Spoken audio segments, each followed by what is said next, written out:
If energy E, velocity V, and force F be taken as fundamental quantity, then what are the dimensions of mass?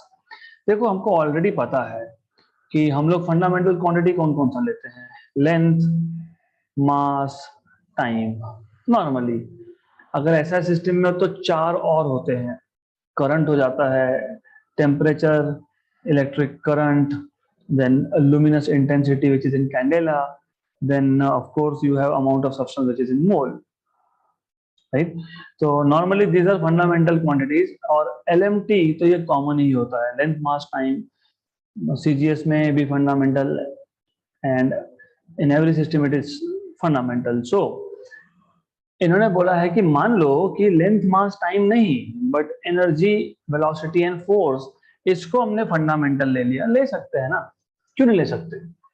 जब आप बोल सकते हो velocity as distance upon time, आप बोलते हो distance fundamental है, टाइम फंडामेंटल है, तो दो फंडामेंटल से वेलोसिटी बना है, तो इसलिए वेलोसिटी जो है वो फंडामेंटल क्वांटिटी नहीं है, डिराइव्ड क्वांटिटी है।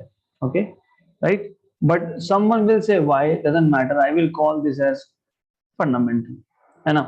तो इस क्वेश्चन में बोला है कि अगर हमने वेलोसिटी को फंडामेंटल ट्रीट किया, एनर्जी को फंडामेंटल ट्रीट किया और फोर्स को फंडामेंटल ट्रीट किया, तो मास के क्या डायमेंशंस आएंगे, राइट?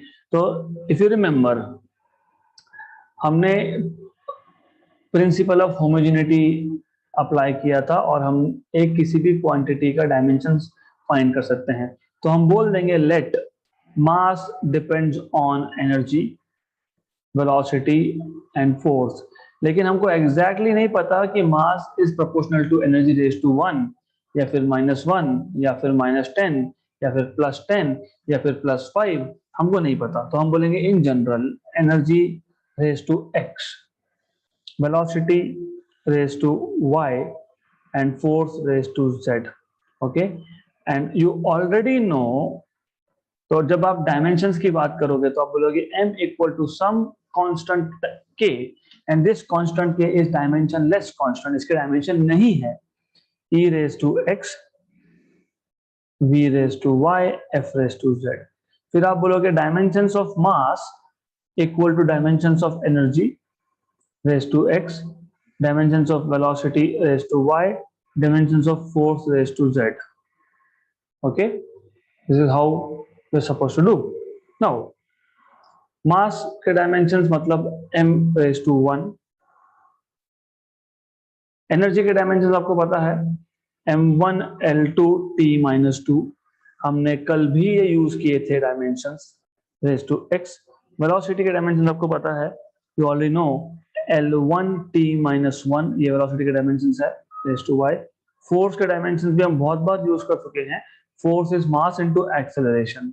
तो फोर्स के डायमेंशंस मतलब m1, इफ यू रिमेंबर, आपको ये याद होना चाहिए, फोर्स के डायमेंशन मतलब m1 L1 t minus 2 raise to z आएगा यहाँ पे। Okay, so this is going to be equal to z, यहाँ पे पावर में z आएगा।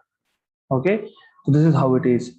तो मास के dimensions m raised to 1, energy के dimensions m1 L2 t minus 2, velocity के dimensions L1 t minus 1, and force के dimensions m1 L1 t minus 2।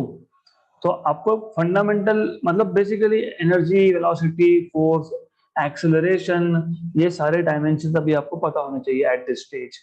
So you can write down m raised to 1, यहाँ पे आपके पास आएगा m raised to x, l raised to 2x, t raised to minus 2x, l raised to y, t raised to minus y, m raised to z, l raised to z, t raised to minus 2z। this is what you have। तो जितने भी जगह पे m दिख रहा है सबको साथ में लाओ और पावर्स को लिखो x प्लस z आ जाएगा।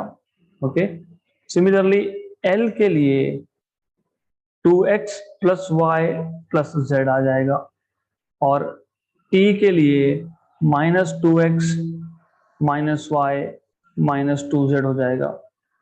सो -2z हो जाएगा। फिर आप बोलोगे बाय प्रिंसिपल ऑफ होमोजेनिटी, यहाँ पे m का पावर क्या है x प्लस वाई, तो लेफ्ट हैंड साइड में m का जो पावर हो और राइट हैंड साइड में जो m का पावर हो वो इक्वल होने चाहिए। x plus y equal to 1, 2x plus y plus z equal to 0, क्योंकि l तो दिख ही नहीं रहा है हमको। Do you see l here? No you don't see l, तो you do not see l here, तो l रेज टू 0 है मतलब, तो यहाँ पे l रेज टू 0 है, t रेज टू भी 0 है, तो आप लिखोगे 2x plus y plus z equal to 0, और आप लिखोगे minus 2x minus y minus 2z equal to 0। इसका मतलब 2x plus y plus 2z equal to 0, right. तो now you have suppose to solve this, आपको इसको सॉल्व करना है and done, you just have to solve this. इसको solve करो। Solve कैसे करोगे? तो ऑफ कोर्स आपके पास 3 इक्वेशन है एंड इन तीनों इक्वेशन को सॉल्व कैसे करना है ये आपको पता होना चाहिए। You need to know this, okay, you have to know this. तो कैसे सॉल्व करोगे? इन दोनों को सब्ट्रैक्ट कर दो, ये equation number 1, equation 2, equation number 3, तो 3 में से 2 को माइनस कर दो, तो आपको मिल जाएगा, देखो क्या है कि 2x plus y plus 2z equal to 0 minus equation number 1 क्या है, 2x plus y plus z equal to 0। तो जब सब्ट्रैक्ट करोगे तो ये टर्म कैंसल, ये टर्म कैंसल, यहाँ पे 2z माइनस z मतलब z इक्वल टू 0।